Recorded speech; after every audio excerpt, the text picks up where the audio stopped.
Good morning বন্ধুরা।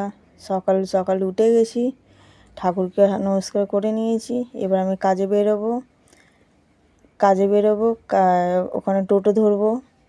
গেটে তালা মেরে দিচ্ছি, কিন্তু তালা মারলে হবে না, ছেলে ঘরে ঘুমাচ্ছে। মেন গেট থেকে বেরিয়ে হাঁটতে হবে অনেকক্ষণ, হেঁটে হেঁটে টোটোওয়ালার কাছে যেতে হবে। টোটোর কাছে গিয়ে টোটো উঠলাম, উঠে এবার টোটোওয়ালা আমাকে নামিয়ে দেবে যেখানে নামবো।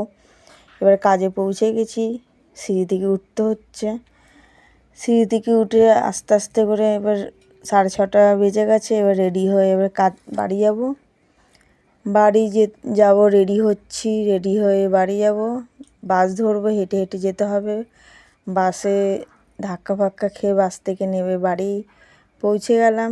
বাড়ি পৌঁছে এবার রান্না করব, সেই রান্না করে খেয়ে দিয়ে শুয়ে পড়বো। Bye, good night.